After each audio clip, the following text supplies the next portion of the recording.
The Quran admits repeatedly that the people around Muhammad kept accusing him of copying the stories of other groups. Surah 25, verses 4 to 5. And the disbelievers say, "This is not but a lie that he has fabricated, and another people have helped him in it. They have indeed produced a wrongdoing and a calumny. And they say, they are fables of those of old, which he has had written down, and they are recited to him morning and evening." Surah 6, verse 25. Those who disbelieve say, "This is not but fables of those of old." Surah 9, verse 61. And among them are those who torment the Prophet and say, "He is an ear." They called Muhammad an ear because he would believe the stories of anyone who came to visit him. But don't take my word for that. We have the historical background in Ibn Ishaq, page 243, where we and evening, wrongdoing, and the people around. Okay, so we get the gist of the argument that David was saying that the Prophet Muhammad is plagiarizing off, and the people around him are accusing the Prophet Muhammad of plagiarizing off, Jews and Christians. Well, this whole now this is just my quick. I already made a video refuting this argument. But this is just going to be a quicker refutation. This whole argument is a fallacy. It's called a genetic fallacy and the post ergo propter hoc fallacy. Genetic fallacy is attacking the source of the claim instead of the claim itself. And the post ergo propter hoc fallacy is a fallacy that states the thing before caused the thing after. So these are fallacious arguments David Wood is bringing up. But I just want to point out, and then another issue is that even Jewish and Christian scholars say that there's true stories and sayings in these Jewish and Christian apocryphal sources. So David Wood and these disbelievers 1400 years ago are basically committing fallacies. They're committing the genetic fallacy and the post ergo propter hoc fallacy, like I said. And if you read the Quran, chapter 25, verse 6, it says that Allah or God is the one revealing these stories. There's nothing unbelievable about true stories being found in these apocryphal sources that David Wood keeps accusing the Prophet Muhammad of plagiarizing off of, and God is just confirming or revealing those true stories found in those apocryphal sources.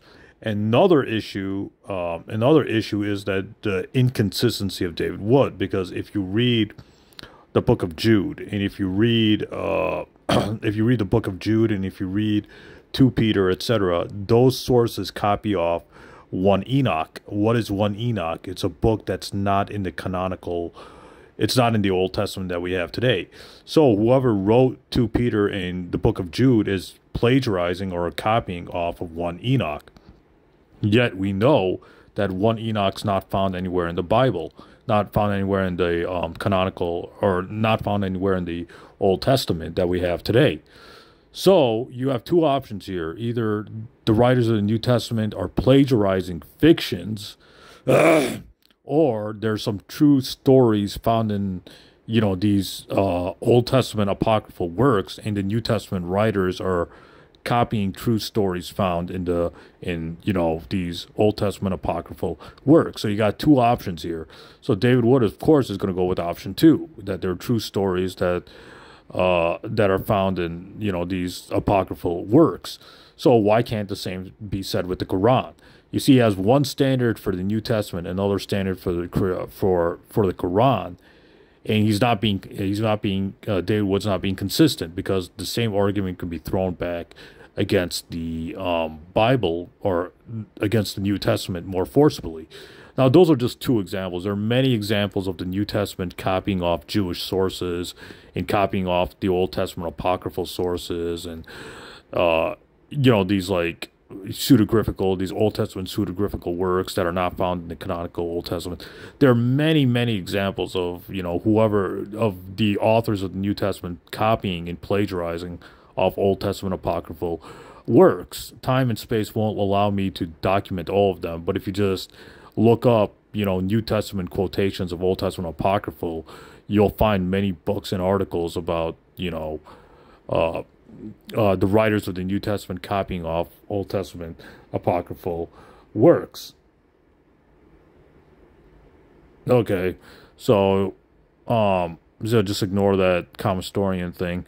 So this is just my brief refutation of David Wood, because he's horribly inconsistent, because the same argument can be thrown back against the Old Testament, or it can be thrown back against the New Testament. But of course David Wood won't admit this, because, you know, he's ignorant and he's a drama queen, and he's a hypocrite, and he just wants to you know, throw mud on Islam, when in reality he's throwing mud on the New Testament, because the New Testament does the same exact thing. It copies off Old Testament apocryphal works, or it copies off these apocryphal works. Stay tuned, more videos coming up ahead.